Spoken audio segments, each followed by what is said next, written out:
पिछले एपिसोड में हमने सुना कि भगवान श्री कृष्ण की लीला देखकर कैसे ब्रह्मा जी हैरान होकर नतमस्तक हो गए।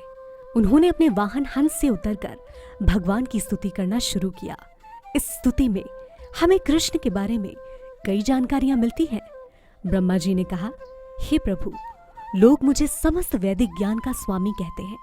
मुझे ही इस ब्रह्मांड का रचयिता कहा जाता है, लेकिन ये आज सिद्ध हो गया कि मैं भी आपको पूर्णतया नहीं समझ सकता। आप जो कि मेरे सामने एक छोटे से बालक बनकर खड़े हैं, आपको ग्वालों और बछड़ों के साथ खेलता देख कोई भी मात्र गांव का छोटा सा बालक ही मानेगा। आपके और मेरे शरीर में इतना अंतर है जिसका अंदाजा नहीं लगाया जा सकता।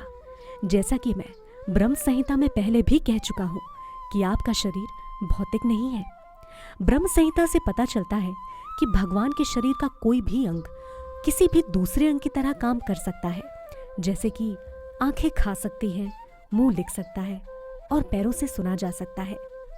ब्रह्मा जी ने स्तुति जारी रखते हुए कहा, मुझसे बहुत बड़ी भूल हुई कि मैंने आपकी परीक्षा लेना चाहा। आपको छोटे से बालक के रूप में देखकर मैं भी समझ नहीं पाया, तो दूसरों का तो क्या ही कहना। इसलिए भगवत गीता में कहा गया है कि यदि कोई आपकी लीलाओं को हल्का फुल्का भी समझ पाए तो ये भौतिक शरीर त्याग कर आपके परम धाम में प्रवेश करने के योग्य बन जाता है। वेदों में बताया गया है कि मात्र भगवान को समझ लेने से कोई भी जन्म मृत्यु के बंधन से छुटकारा पा सकता है। इसीलिए मैं यही कहूंगा कि अपना दिमाग लगाए बिना लोगों को आपका और आपकी लीलाओं का चिंतन करना चाहिए।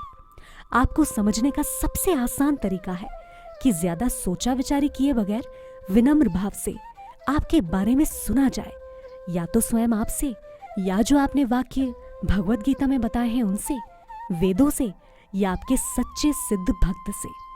किसी को अपने जीवन में कुछ बदलने की आवश्यकता नहीं है, केवल आपका संदेश सुनना है। वैसे तो भौतिक समझ से आपको समझ पाना कठिन है, लेकिन मात्र आपके बारे में सुनने से ही कोई इंसान अज्ञान का अंधकार दूर कर सकता है। केवल आपकी कृपा से ही कोई इंसान आपको जान सकने में सक्षम होता है। आप जिसको चाहें उसी को ये ज्ञान देते हैं। आपको जान पाने का और कोई तरीका नहीं है। भक्ति मात्र से कोई भी मनुष्य शुद्ध हो सकता है। इसलिए भक्ति के अलावा कोई मार्ग चुनना या अपनी समझ से आपको समझने का प्रयास करना ठीक नहीं है। सालों ध्यान में बैठे रहना भी व्यर्थ है अगर ध्यान आप पे ना लगाया गया हो, अगर आपकी भक्ति ना की गई हो।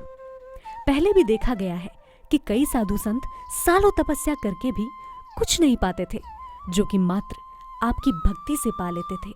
इसलिए मनुष्य को सदैव आपका चिंतन करना चाहिए, और ये कोई मुश्किल काम नहीं है। वो अपने भौतिक कर्मों को करने के साथ साथ आपके नाम का जाप और आपकी लीलाओं का चिंतन बड़ी आसानी से कर सकता है। हृदय का साफ होना अत्यंत महत्वपूर्ण है, और वो आपके नाम के जाप आपके बारे में सुनने और बात करने से होता जाता है। दिमाग का स्वभाव है कि वो एक जगह नहीं टिकता, कभी इधर और कभी उधर। लेकिन अगर कोई मनुष्य उसको काबू करके अपना ध्यान भगवान के जाप या उनकी लीलाओं पे केंद्रित कर दे तो उसका मन भटकना बंद हो जाता है। इसी स्थिति को समाधि कहते हैं। ये समझने की जरूरत है कि किसी भी व्यक्ति का सुख और दुख पूर्व निर्धारित है। उसे जितना सुख भोगना है वो उसे मिलेगा, और जितना दुख भोगना है वो भी मिलेगा ही। इसीलिए व्यर्थ दुख को कम करने का प्रयास या खुशी को बढ़ाने का प्रयास भौतिक तरीकों से किया जाना ठीक नहीं है। इसका सबसे प्रभावी तरीका है भगवान पे आश्रित रहना। बुद्धिमान व्यक्ति ये जानता है कि जो भी सुख या दुख वो भोग रहा है वो उसके पिछले जन्मों का कर्म है। अगर कोई इस तरह सरल जीवन व्यतीत करता है तो वो भगवान के धाम में प्रवेश करने के योग्य हो जाता है। ब्रह्मा जी ने कृष्ण को अच्युत कहकर संबोधित किया, क्योंकि भगवान अपने भक्तों द्वारा की हुई छोटी से छोटी सेवा को भी भूल नहीं पाते। इसलिए उनकी थोड़ी भक्ति करना भी बड़े फल देता है। ब्रह्मा जी ने स्वीकार किया कि ग्वाल बालों और बछड़ों को चुराना उनकी भूल थी, क्योंकि वो भौतिक जगत के रजोगुण के अवतार हैं। इसलिए ऐसा होना स्वाभाविक था, और तभी उनसे ये भूल हो गई। अपनी भूल के लिए ब्रह्मा जी ने कृष्ण से माफी मांगी। ब्रह्मा जी खुद में बेहद शक्तिशाली हैं, लेकिन कृष्ण के सामने खुद को बहुत ही छोटा पाया।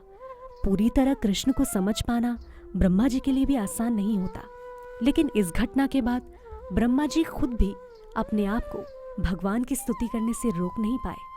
भगवत गीता में भगवान ने कहा, आत्म साक्षात्कार की अन्य समस्त विधियों का परित्याग करके मात्र उनकी शरण ग्रहण करनी चाहिए, क्योंकि वही पूर्ण है। ब्रह्मा जी कहते हैं, हे प्रभु, मेरी प्रार्थना है कि इस जन्म में या अगले जन्म में मैं जहां भी जन्म लूं तो मुझे आपका एक भक्त माना जाने का सौभाग्य प्राप्त हो। मैं चाहे जहां भी हूं, मेरी प्रार्थना है कि मैं आपकी भक्ति में लगा रहूं। मुझे इसकी थोड़ी भी परवाह नहीं है कि भविष्य में मुझे कैसा जीवन प्राप्त होगा, क्योंकि मैं देखता हूं कि गायों तथा बछड़ों या ग्वाल बालों के रूप में भी भक्त इतने भाग्यवान होते हैं कि वो आपकी दिव्य प्रेम भक्ति में लगे रहना चाहते हैं। इसलिए मेरी इच्छा है कि मैं वर्तमान की भांति इतना सम्मानित पुरुष ना होकर उन्हीं के समान बनूं, क्योंकि मैं अज्ञान से पूर्ण हूं। वृंदावनवासी कितने भाग्यशाली हैं, इसका अंदाजा लगाना भी कठिन है। हम देवताओं को गुरूर होता है कि हम अपनी इंद्रियों को वश में रखते हैं, लेकिन ये वृंदावनवासी तो इतने भाग्यशाली हैं कि अपनी इंद्रियों को आपकी सेवा में लगा पा रहे हैं, आपके साथ खेल पा रहे हैं, आपके साथ रह पा रहे हैं। मैं धन्य हो जाऊंगा यदि मुझे भी कभी वृंदावन में जन्म लेने का अवसर प्राप्त हो। मैं यदि वृंदावन की घास भी बन पाया तो अपने आप को भाग्यशाली मानूंगा। यदि आप वृंदावन नहीं तो वृंदावन से लगे हुए बाहर के क्षेत्र में मुझे जन्म दे। मुझे न संपत्ति की कामना है और न मुक्ति की। मैं तो इन वृंदावन वासियों जैसा जीवन बिताना चाहता हूँ। कभी कभी मैं सोच में पड़ जाता हूँ कि पूतना, जो कि एक राक्षसी थी और आपको मारने की कामना से आई थी, उसे भी आपने माँ का दर्जा देकर मुक्ति दी, तो इन वृंदावन वासियों पे आप किस प्रकार की कृपा करेंगे? भगवान के चरण कमलों में प्रणाम करते हुए ब्रह्मा जी अपने लोक को लौट गए। जैसे ही ब्रह्मा जी लौटे, सभी ग्वाल बाल और बछड़े उसी स्थिति में पहुंच गए जहां 1 साल पहले थे। कृष्ण भी यमुना तट से उस स्थान को लौटे जहां सभी मित्र भोजन कर रहे थे। किसी भी ग्वाल बाल को कुछ याद नहीं था। उन्होंने बस खाना खाया और लौटते समय अघासुर के मृत कंकाल को देखा। जब वो सभी वृजभूमि वापस लौटे तो सभी ग्वाल बाल बड़े उत्साह से पूरी घटना बताने लगे कि किस तरह कृष्ण ने उन्हें अघासुर से बचाया। उन्हें इस बात का ज्ञान ही नहीं था कि ये घटना 1 साल पुरानी है। ये सब देखकर बस कृष्ण मुस्कुरा रहे थे। कृष्ण का ग्वाल बालों के साथ क्रीड़ाएं करना, उनके साथ भोजन करना, राक्षसों का वध करना और ब्रह्मा जी की स्तुतियां, ये सब दिव्य वर्णन है। इनको सुनने मात्र से ही व्यक्ति की आध्यात्मिक इच्छाएं पूर्ण होती हैं। इसी तरह कृष्ण अपना बचपन वृंदावन में बिता रहे थे और अपनी लीलाएं दिखा रहे थे। अगले एपिसोड में हम जानेंगे धेनुकासुर के बारे में। हरे कृष्णा।